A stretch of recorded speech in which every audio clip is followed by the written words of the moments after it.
ក្រុមការងារបពួកខ្ញុំក៏បានចុះទៅទិញអំបុកនៅកន្លែងសិប្បកម្មផ្ទាល់តែម្ដងអរគុណអ្នកទាំងអស់គ្នាខ្លាំងមែនតើដែលបានជួយទម្លាក់លេខសិប្បកម្មនៅខាងវីដេអូខ្ញុំកាលមុនខណៈពេលនេះគឺពួកខ្ញុំកំពុងតែញាប់ដៃញាប់ជើងទិញអីវ៉ាន់ហើយអ្នកទាំងអស់គ្នាថវិកាមូលនិធិរបស់យើងថ្ងៃហ្នឹងគឺ7,000ជាងឯអ្នកទាំងអស់គ្នាប៉ុន្តែថ្ងៃហ្នឹងគឺខ្ញុំដកចំណាយទិញអង្គទិញទឹកទិញមីឥឡូវនេះគឺថែមទិញអំបុកមួយទៀតទិញអង្គទិញទឹកទិញមីហ្នឹងគឺអស់3,000ជាងឯអ្នកទាំងអស់គ្នាអញ្ចឹងនៅសល់តែប្រមាណ1,000ទៀតទេប៉ុន្តែខ្ញុំខ្លាចតែទិញអំបុកអត់គ្រប់អញ្ចឹងបើសិនជាអ្នកទាំងអស់គ្នាមានទឹកចិត្តអាច scan QR ខាងលើនេះបានខ្ញុំខ្លាចតែខ្វះឯអ្នកទាំងអស់គ្នានេះគឺជាវិក័យប័ត្រចំណាយថ្ងៃហ្នឹងអ្នកទាំងអស់គ្នាមានទិញទឹកទិញមីទិញអង្គប៉ុន្តែការចំណាយនៅក្នុងការទិញ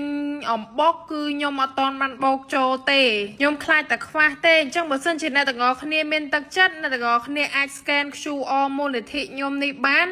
យើងបានប្រម៉ូកាន់តែច្រើនគឺខ្ញុំនឹងទិញអំបុកកាន់តែច្រើនអរគុណអ្នកទាំងអស់គ្នាសម្រាប់ការទស្សនា